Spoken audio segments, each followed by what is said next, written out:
Then what is very important is to support your spouse, to stand by your spouse, to be fair and just. Here I need to spend a few minutes. What is the meaning of fair and just? Your mother has a problem with your wife. You don't just side with one of them. No, you must be just. You must be fair. If your mother is wrong, she is wrong even if she is your mother. We have an attitude where we say, my mother is my door to paradise. My brother, sometimes your mother is your door to hell. Did you know that? From Islam, I'm telling you, if that mother of yours is oppressive and she is doing something wrong, she could be your door to hell, not to heaven. Do you know that? Wallahi. And I am saying this with all passion because we have seen a lot of marriages where the mother-in-law thinks she is the queen who is married to the woman who you are married to before you. And then she comes and relays all her unjust instructions which are absolutely unacceptable. And the man just sits down, that's my mother. That's my mother. That's my mother. How long are you going to keep on saying that's your mother when she is oppressing your wife? Something somehow, somewhere needs to be said. Either speak to your father or tell your mother, mother, I love you so much. I did not marry this woman for her to be a means of taking my love away from you or your love away from me. The love I have for you is totally different from the love I have for her. So mother, I will love you forever, but I want to tell you this is the line you do not cross, my beloved mother. And you kiss her forehead, you can kiss her hands and her cheeks and tell her that my mother, you are wrong.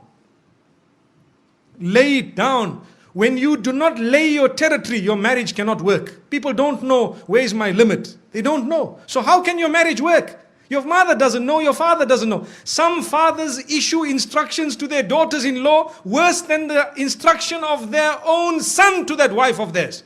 So what was the point? Father, why didn't you just marry this woman one time? That is not fair. You cannot just come and say, that's my daughter-in-law, I must tell her, you stand here, you go there. No, they have their life. Give them their freedom. Understand, they too need to grow in marriage to live happily ever after. So this is why we say you need to be just. Tell your father where he should stand with respect. And please, the parents, do not hate your child just because he needs a bit of time with his wife. No. Or the wife needs time with the husband or the children. No, allow them that. Let them go. You do not have to go everywhere your children go.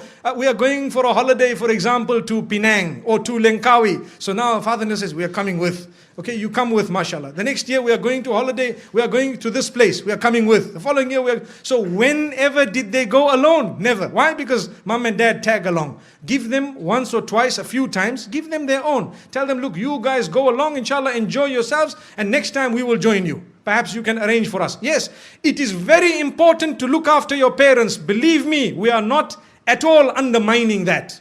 That is a rule on its own. Look after your parents, but be just when it comes to your relation with them and the relation with your spouse. Be just. Even your children. Some people, and this happens in some homes, they have more than one child. So the children begin to get children. So those children who live with them in the same home, every time we shout them, we pick on them. Why? Because they live in the same home. And when the other son's children come, because they live far away, oh, my son, where were you? What happened? These children are watching. They are seeing, look at this grandfather of mine. These people here, does he know what they do at school? And here he is embracing them. It is only because we are foolish. Human nature makes us get irritated with those we live with sometimes. And we don't know those who are really irritating are actually so close to us because they are far. This is why we tell parents, sometimes you need to make sure your children live a little bit of a distance from you so that you can be even closer in relation. And I have seen in my life with lots of experience that those children who do not live with their parents are sometimes closer in relation with their parents. They have a better understanding and they have a much better relation. And I am not promoting people to abandon their parents. No, you need never to abandon your parents. If you do that, you are sinful of the highest order. But what we are saying is, give each other your breathing space. Is very important. Give each other breathing space. Some women, they get married into homes where mother-in-law sits and dishes instruction, right? Today we will cook this. I'm inviting 20 people for lunch, 40 people for supper. Tomorrow morning, 60 people for breakfast. But hang on, man. I am one daughter-in-law here. We are a few people here. What's going on? If this happened once a while, it's okay, but you cannot just sit back and dish out instructions as though this is a restaurant. MashaAllah, if you really want, I have a friend who owns a restaurant known as Dine More down the road. Perhaps we can go there. MashaAllah. May Allah subhanahu wa ta'ala grant us goodness. So the point being raised is be just, be fair, be balanced. You cannot keep it lopsided all along, because you will have your children, they will grow up, they will get married. How do you like your daughter to be treated? Remember this. Remember, very important point. Download our mobile applications or register on our official website to get access to exclusive content. Links given in description of video.